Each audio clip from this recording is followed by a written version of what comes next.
कश्यप तेजस्वी और धर्मात्मा महर्षि थे। उनकी भी एक पत्नी का नाम अदिति था। अदिति उनकी दिन रात सेवा करती। एक दिन कश्यप ने प्रसन्न हो अदिति से कहा, मैं तुम्हारी सेवा से प्रसन्न हूँ। आज तुम मुझसे मनचाहा वर मांग लो। यह सुनकर अदिति खुश हो गई। वह बोली, हे नाथ, देवताओं ने मेरे 100 पुत्र मार डाले हैं। अब आप मुझे ऐसा पुत्र दे जिसे देवता न मार सके। ऐसा ही होगा, लेकिन तुम्हारे उस पुत्र को सिर्फ भगवान शंकर ही मार सकेंगे। कश्यप ने अदिति से कहा। समय गुजरा। अदिति के एक पुत्र पैदा हुआ। उसके 1000 सिर, 2000 पाँव तथा 2000 आँखें थी। वह घमंड से चूर होकर अंधे की तरह चलता था, इसलिए उसका नाम भी अंधक पड़ गया। वह अत्याचारी था, सभी उससे डरते थे। अंधक युवा हो चला था। अब उसके अत्याचार भी बढ़ते ही जा रहे थे। वह यज्ञ करने साधु सन्यासियों का अपहरण कर लेता, उन्हें परेशान करता। फलतः धार्मिक अनुष्ठान बंद हो गए। महर्षि कश्यप और अदिति ने अंधक को बहुत समझाया, लेकिन सब बेकार। वह एक कान से सुनता और दूसरे कान से निकाल देता। देवता परेशान हो उठे। वे अंधक से मुक्ति पाने के लिए उपाय सोचने लगे। उन्हें पता भी था कि अंधक को केवल शंकर भगवान ही मार सकते हैं। देवता शंकर जी से मिलने चल पड़े। रास्ते में उन्हें देवर्षि नारद मिल गए। देवताओं की बात सुनकर वह चिंतित हो उठे। वह बोले, मैं इसके लिए कोई उपाय खोजता हूँ। इसका हल शीघ्र ही निकल जाएगा। आप निडर होकर अपने अपने घर जाइए। देवता नारद जी का यह आश्वासन पाकर देवता लौट गए। नारद जी वही विचार करने लगे। उनके दिमाग में एक युक्ति आ गई। वह वहाँ से चल दिए। वह मंदार पुष्प की माला पहन अंधक के पास पहुँचे। मंदार की महक अंधक को भा गई। वह नारद जी से बोला, हे मुनि, यह कौन सा पुष्प है? यह कहाँ मिलता है?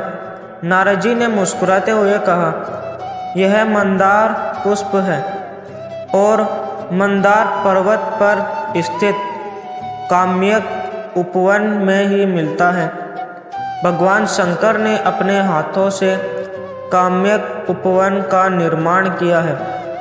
उपवन सुरक्षा के लिए वहाँ अनेक गण तैनात रहते हैं। वे गण तुम्हें पुष्प कैसे लेने देंगे? नारद जी ने अपनी आशंका व्यक्त की। अंधक ने पूछा, शंकर ने इस पुष्प की इतनी सुरक्षा की है? नारद ने कहा, मंदार साधारण पुष्प नहीं है। इसकी सुगंध का असर तो तुमने देख ही लिया है।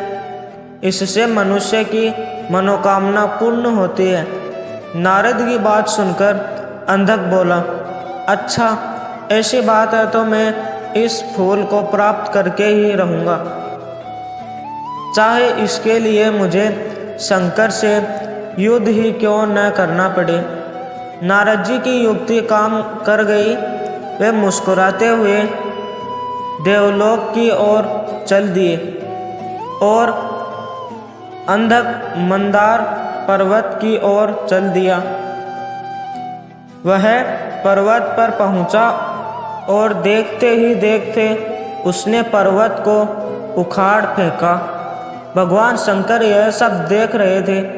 उन्होंने तुरंत पर्वत का दोबारा निर्माण कर दिया। अंधक ने उसे भी नष्ट कर दिया।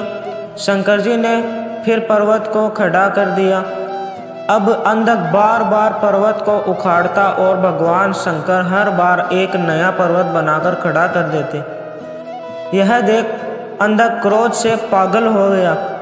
उसने पर्वत को ललकारते हुए कहा, तुम मेरे साथ छल मत करो। अगर तुम में या तुम्हारे स्वामी में साहस है तो मेरे सामने आकर युद्ध करो। अंधक की बात सुनकर भगवान शंकर हाथ में त्रिशूल लिए वहां उपस्थित हो गए। क्रोध से उनकी आंखें लाल थी। अंधक शंकर जी को देखकर कांप गया। तभी उसे अपने पिता का आधा वचन याद आ गया, परंतु वह शंकर जी के हाथों में मृत्यु वाली एक बात को भूल गया था। वह अहंकार में शंकर जी को ललकारने लगा, तुम हो पर्वत के स्वामी, तुम मुझे मंदार पुष्प दे दो, वरना मैं तुम्हारा वध कर दूंगा। शंकर जी ने अपना त्रिशूल उठाया और अंधक की ओर फेंकते हुए बोले, दुष्ट, मैं तेरे घमंड को अभी चूर करता हूँ। यह कहकर शिव ने अपना त्रिशूल अंधक की छाती में लगा दिया। वह दर्द से कराहता हुआ जमीन पर गिर पड़ा। कुछ देर में वह मर गया। उसी समय नारायण नारायण कहते देवर्षि नारद वहां आए और बोले, भगवान, मैंने ही इसे आपके पास भेजा था ताकि आप इसे मारकर इसके आतंक से मुक्ति दिला सके। यह कहकर महर्षि नारद देवलोक चले गए। अंधक के मरने का समाचार देवताओं ने सुना तो वे प्रसन्न होकर पुष्प वर्षा करने लगे। वीडियो अच्छा लगा हो तो लाइक करें, सब्सक्राइब करें और अपने दोस्तों में शेयर करें।